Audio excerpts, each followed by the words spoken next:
Welcome to Celebrity Wine Review. I'm Desiree Anderson. And I'm Charity Winters. And today we are at the Barra Family Winery here in Mendocino, California, just 2.5 hours north of San Francisco.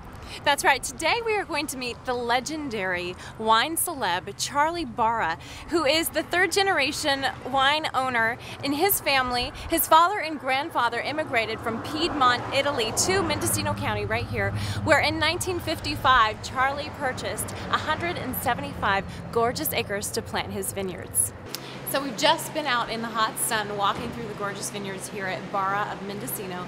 And with me now in this really fabulously cool barrel room is the man, the myth, the legend, Charlie Barra. Charlie, thank you so much for having us in our Celebrity Wine Review team here today.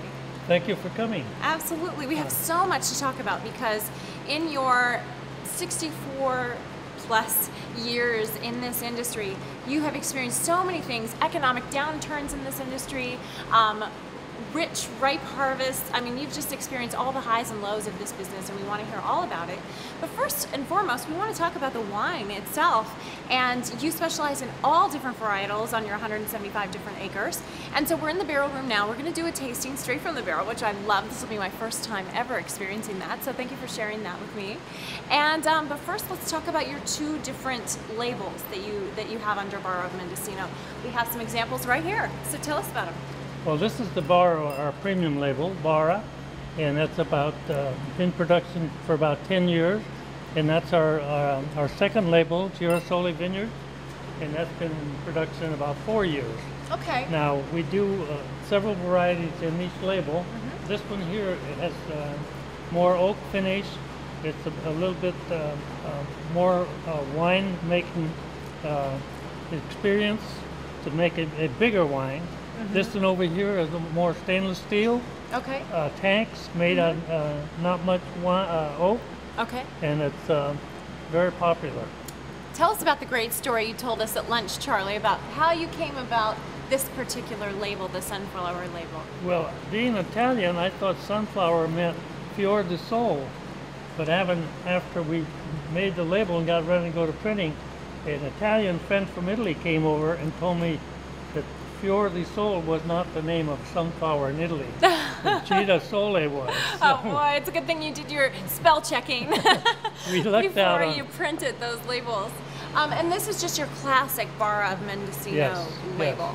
Yes. And these grapes that go in those wines and those bottles, most of those wines are 50 years old. They were planted in the 50s and 60s. Okay, fabulous. Well, enough talking about the labels. Let's get to what's inside these bottles. Let's welcome over your winemaker for the past 4 harvests, who has over 25 years of winemaking experience, Dan Capacci. Dan, thank you so much for joining us, and we're so excited that you're going to uncork these barrels and you're going to give us a taste straight out of the barrel. That's pretty exciting to me. Well, thank you. Yeah.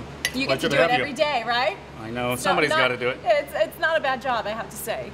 So somebody's got to do it today. That somebody's going to be me. All right. Wonderful. We might let a few other crew members jump in too if I'm feeling generous today. So when are you gonna have a sample? Well, this is our barrel room, as he spoke of, where our red wines age gracefully for about 20 months before I decide, or Charlie and Martha decide, is ready for the bottle.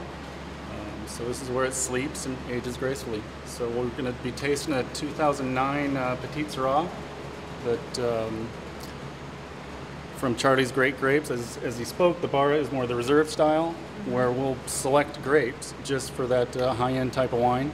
And it gets all the TLC, it gets the high-end French oak treatment, and I just got to make sure that I don't mess it up, because it's one of Charlie's favorite wines. So he has very high standards after almost 65 years in the business, I assume. So let's get over to this barrel, because I'm ready to get drinking.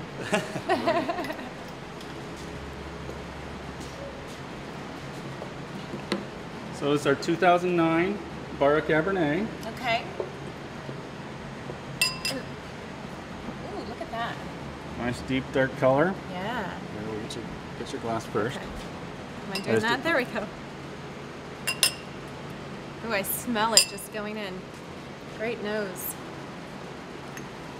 So how is taking it straight from the barrel going to be a different flavors, aromas, all of that, than out of the bottle? Well, the barrel, what it'll do, it'll soften the tannins. It'll impart oak characters to it, which gives it more complexity, more layering of flavors, and it, like I said, it softens the wine and gets it more approachable to the consumer. Okay. And this is a regular kind of ritual you have to do here in the barrel room as part of your job as winemaker. You go around and just keep sampling to see when they're ready to be bottled? Is that kind of how it works? That's part of it. We'll monitor these wines once a month.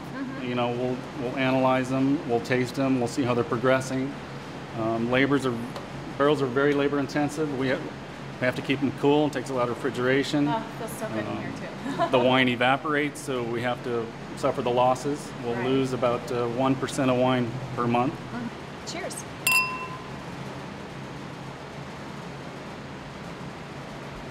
Nice big berry upfront fruit. The oak is just now starting to integrate. We'll give it another 8 months in barrel. But thank you so much for the tasting. I think we're going to also try some others a little bit later today, and we're looking forward to it.